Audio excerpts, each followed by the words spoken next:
Hello! Well, this is the day 2 of me having my February loot crate, and I just have to say, it's not cute anymore. But my interest level has gone up quite a bit. They have found a way to make this much more interesting than receiving a bunch of random toys and a t-shirt.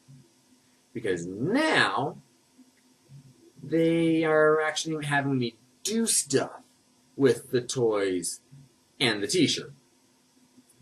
Case in point, they inducted me into something called the Mysterious Order of the Keys. And with that, this particular crate had 6 different challenges. The first challenge was using the Batman Thermos. Using the Batman Thermos, you had to download and print off a map, or in this case actually a schematic diagram of the Parthenon. And on this Parthenon, there are a bunch of letters at specific points. And you had to actually use Batman's ear tips to go around the schematic and spell out a code. Now the code itself is just another step, because after you figure out the code, it asks you a question. And you have to figure out the question and put the answer to that question in the Loot Crate website, and if you did that, you got 1 out of 6 challenges done. Now, the second challenge was you had to do something with those magnetic Tetris pieces that came in with the box, which I'm still going to be putting on my fridge, by the way. But you had to do something with these magnetic Tetris pieces. Specifically, you had to arrange them on a code board that you would have to print out. And so they would fall from the top, just like in the game of Tetris. And if you've never played Tetris, then I am showing my age. But they fall from the top, and they cover up most of the letters, and the letters that are left gives you a code. Now this one, just because of the way it's made, was much simpler, and it didn't actually have you figure something else out. You just put the code into the Loot Crate website, and it said, thumbs up. The third task was to deal something with the Lego figurine that you came with. And I have to say, I've played around with Legos. I've never actually built anything by myself without following a set of instructions, except, like a tower or a wall, something extraordinarily easy.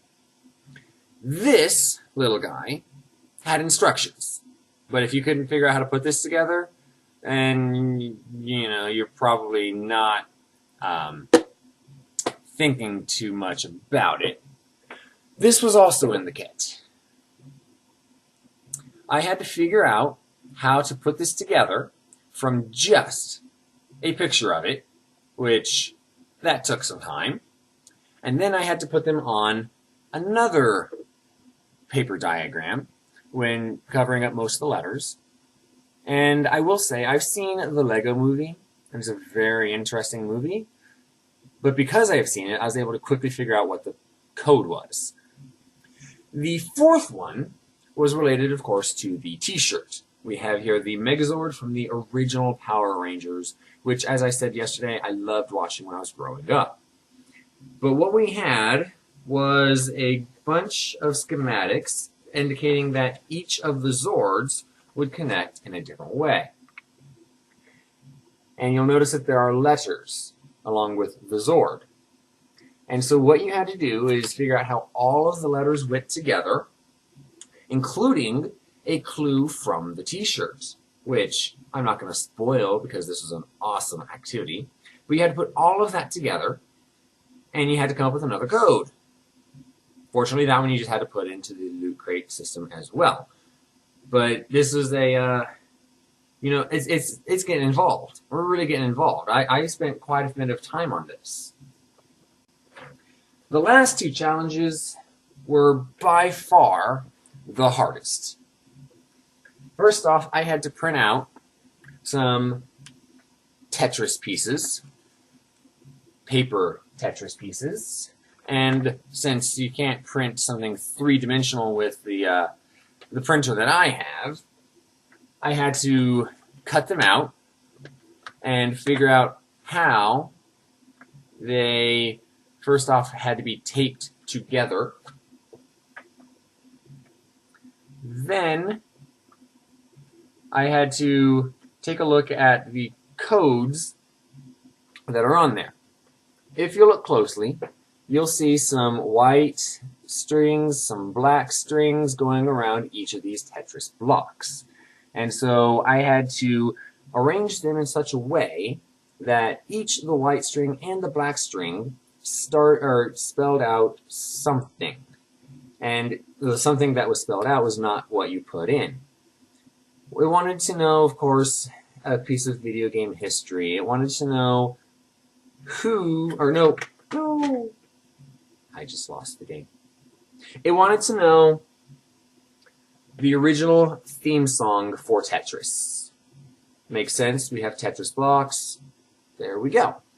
That was the last code. But the fifth code.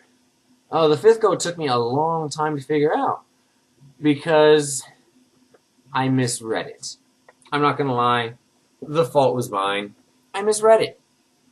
I thought it said to when it said of. So I randomly put in an extra T when I shouldn't have, and then I had random spacing because the F should have been there. But I didn't think about it. So I spent a good 2.5 hours trying to figure out, how does this F fit into this? I have no idea. And then, of course, Google wasn't as helpful as it could have been because of my mistake in the grammar. So, final thoughts, I'm definitely intrigued by the future of Loot Crate. No question, I'm really looking forward to more challenges. But I'm still a little bit sad that I didn't get a magazine detailing a lot of the pieces that were in there. I think that the magazine would have been a perfect place to have some additional clues. Plus, then I wouldn't have had to print off a dozen pieces of paper, use a lot of ink, and it would have just been a little bit better. Now, I still would be willing to print off pages, but I don't think that I should have been we're forced to do that with all of them. Needless to say, I managed to figure out all 6 of the puzzles. A little bit of trouble on one of them. Others, it just took time. I am awaiting the bonus loot that I'm going to be getting next month. If I didn't get this finished by the 5th of March, I wouldn't get the bonus loot. Signing off.